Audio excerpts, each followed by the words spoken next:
ஓம் ஸ்ரீ கணேசாய நமஹா. பூமாதேவி அன்பர்கள் அனைவருக்கும் வணக்கம். இந்த நாளும் இனி வரப்போகும் நாட்களும் அனைவருக்கும் இனிமையானதாக அமைய வாழ்த்துக்கள்.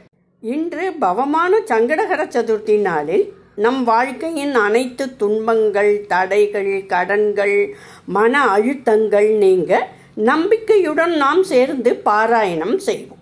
ஸ்ரீ சங்கடநாசன ஸ்தோத்திரம் மற்றும் ஸ்ரீ ருணஹர்த்ரு கணேச ஸ்தோத்திரம் இவை இரண்டும் ஒன்றாக ஜபிக்கப்படும் போது விநாயகரின் அருள் தடைகளை அகற்றி செல்வம், சுகம், சாந்தி அளிக்கிறது. வீடியோ முழுவதும் மனநிலை அமைதியாக வைத்து ஓம் கணேசாய நமஹா என மனதில் ஜெபித்து பாராயணம் செய்வோம். விக்னம் நாசயமே நித்யம் ருணம் ஹர மகாகணபதே. சங்கடநாசன கணேச ஸ்தோத்திரம்.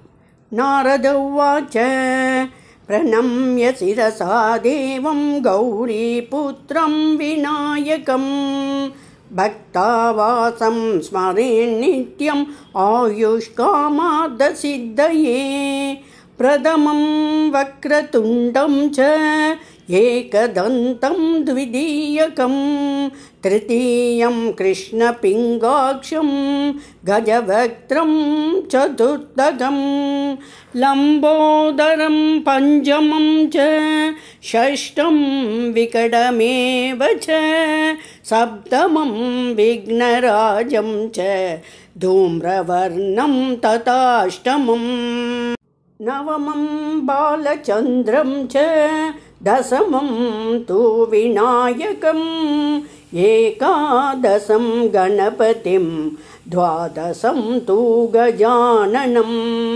துவாதசைதானி நாமானி த்ரிசந்தியம் யக் பட்டேன் நரஹ ந ச விக்னபயம் தஸ்ய சர்வசித்திகரம் பரம் வித்யார்த்தி லபதே வித்யாம் தனார்த்தி லபதே தனம் புத்ரார்த்தி லபதே புத்ரான் மோக்ஷார்த்தி லபதே கதிம் ஜபேத் கணபதி ஸ்தோத்ரம் ஷட்பிர்மாசை பலம் லபேன் சம்வத்சரேன சித்திம் ச லபதே நாத்ர சம்சயः அஷ்டப்யோ பிராக்மணேப்யஸ்ச லிகித்வா யத் சமர்ப்பயேத் தஸ்ய வித்யா பவேத் சர்வா கணேசஸ்ய பிரசாததः.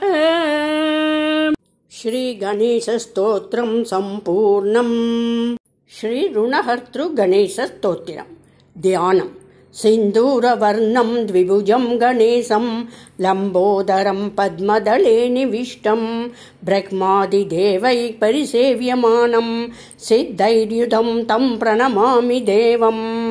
सृष्ट्यादौ ब्रह्मणा सम्यक् पूजितः फलसिद्धये सदैव पार्वती पुत्ररुणनासं करोतु मे त्रिपुरस्य वदात् पूर्वं शम्भुना सम्यगर्चितः सदैव पार्वती पुत्ररुणनासं करोतु मे हिरण्यकश्यपादीनां वदाते विष्णुनार्चितः सदैव पार्वती पुत्ररुणनासं करोतु मे महिषस्य वधे देव्या गणनाथ प्रपूजितः सदैव पार्वती पुत्ररुणनासं करोतु मे तारकस्य वधात् पूर्वं कुमारेण प्रपूजितः सदैव पार्वती पुत्ररुणनासं करोतु मे भास्करेण गणेशो हि पूजितस्य विशुद्धये सदैव पार्वती पुत्ररुणनासं करोतु मे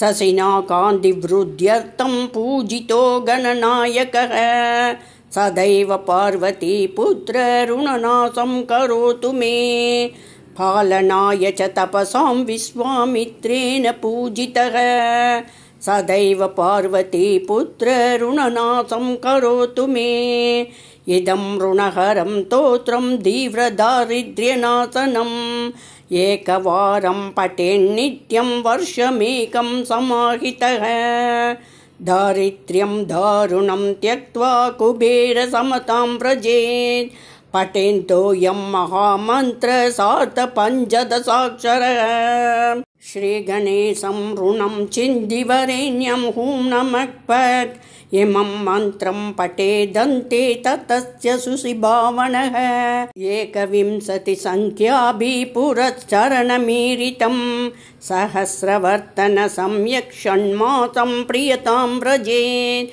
बृहस्पतिसमो ज्ञाने धने धनपतिर्भवेत् अस्यैवायुतसङ्ख्याभिः पुरश्चरणमीरितः लक्ष्यमावर्तनात् सम्यग् वाञ्छितं फलमाप्नुयात् भूतप्रेतपिशाचानां नाशनं स्मृतिमात्रतः। श्रीऋणहर्तृगणेशस्तोत्रं सम्पूर्णम्। नमस्कारश्लोकम्। संकटं नाशयां यादो विघ्नराजप्रसादतः சங்கடஹர்த்தாரம் தேவம் வந்தேகம் கணநாயகம். இன்றைய சங்கடஹர சதுர்த்தி பாராயணத்தில் கலந்து கொண்டதற்கு நன்றி. யார் இதனை பக்தியுடன் கேட்டாலும் வினைகள் நீங்கி செல்வம் பெருகி மன நிம்மதி நிலைக்கும். தினமும் ஒரு முறை ஓம் வக்ரதுண்டாய ஹோம் என ஜபித்து கணேசனின் அருளை பெறுவோம். ஜெய் விநாயகா, சங்கடகர விநாயகா.